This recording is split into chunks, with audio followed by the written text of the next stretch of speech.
nasihat firman Tuhan, lebih baik jangan banyak bicara. Karena Amsal 10 ayat 19 bilang, di dalam banyak bicara pasti ada pelanggaran. Tetapi siapa yang menahan bibirnya berakal budi. Pernahkah Anda mengalami hampir keceplosan, tapi Anda ingat, mungkin Anda bisa dapat masalah karena perkataan ini, Anda langsung menekap mulut, gak jadi ngomong. Yang menahan bibir berakal budi. Ingat baik, sebelum bicara, mikir dulu. Bijaksana dengan perkataan kita. Bijaksana dengan kata-kata yang keluar dari mulut kita. Makanya ketika kita mau ketemu sama orang, ketika kita mau presentasi, doa dulu. Biarlah Tuhan menaruh perkataan pada gerbang mulut bibir kita. Berjaga-jaga di mulut kita supaya jangan sampai kita mengeluarkan perkataan yang salah. Tahan perkataanmu. Kalau engkau tahu bahwa perkataan itu bisa menghancurkan, merusak, mikir sebelum ngomong. Ada singkatan dari think, T-H-I-N-K, berpikir. T-nya, is it true? Sebelum ngomong, mikir apakah benar. H, is it helpful? Apakah omongan ini menolong? Berguna nggak? I, is it inspiring? Apakah menginspirasi, membangun? N, is it necessary? Perlukah diucapkan? Perlu nggak sih diomongin? K, is it kind? Apakah perkataan kita baik? Apakah perkataan kita ini baik untuk diucapkan? Sebelum ngomong, mikir. Apa yang kita harus pikir? Number one, is it true? Apakah benar? Karena Tuhan tidak suka orang yang suka bohong. Jangan menipu, jangan berdusta. 1 Petrus 3 ayat 10 kita baca sama-sama. Siapa yang mau mencintai hidup dan mau melihat hari-hari baik, ia harus menjaga lidahnya terhadap yang jahat dan bibirnya terhadap ucapan-ucapan yang menipu. Dikatakan firman Tuhan, siapa yang mau mencintai hidup? Artinya pengen hidup yang baik, pengen punya kehidupan yang indah di bumi, yang bahagia, pengen melihat hari-hari baik. Syaratnya adalah menjaga lidah dari yang jahat dan bibir kita dari ucapan-ucapan yang menipu. Jangan menipu orang lain. Berkatalah benar, berkatalah jujur. Pernah ada yang bertanya kepada saya, Bu Heni, suami saya berdagang. Gimana caranya untuk kita nggak nipu? Sementara orang seringkali menekan kita dengan pertanyaan, ini udah murah nih. Saya katakan begini, mana ada orang dagang yang tidak untung? Kita kan harus bayar listrik, sewa toko, harus ada modal, harus gaji pegawai, kita sendiri butuh makan. Semua orang berdagang pasti harus untung. Tapi ketika orang bertanya sama kita, Pak, Bu, ini asli nggak? Jawablah yang benar. Jangan sampai kita nipu orang. Barang palsu kita bilang asli. Apalagi kalau sampai orang itu punya duit pas-pasan. Kalau banyak uang bisa beli lagi. Kalau uangnya cuma segitunya lalu kita tipu. Kasihan kan? Dagang harus punya hati nurani yang bersih. Slogan bisnis selalu berkata, apa yang saya bisa bantu? Apa benar Anda dagang nolong orang? Apa benar Anda berbisnis untuk menjadi berkat? Gak usah nipu. Terus terang aja jawab yang jujur. Orang juga tahu Anda pasti mau untung. 2 dari 7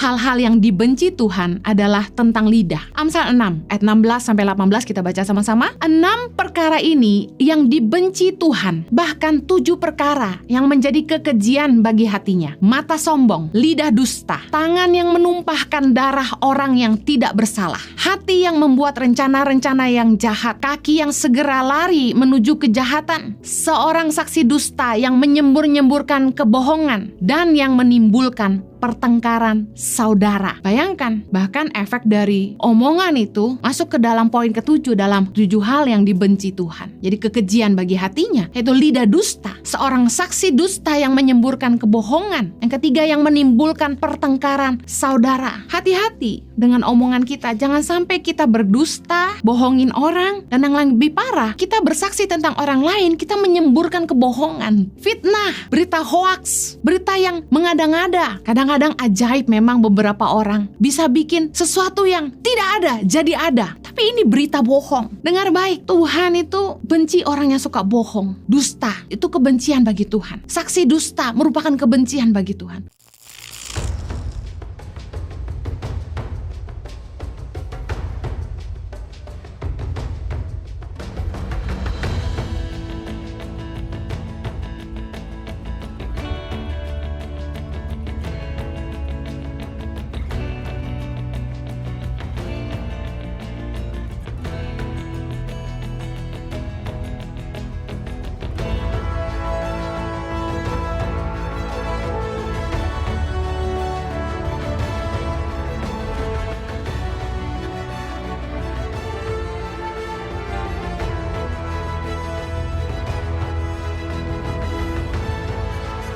Cerita anak pedalaman dalam meraih mimpi dan mengejar cita-cita bersama Tangan Pengharapan.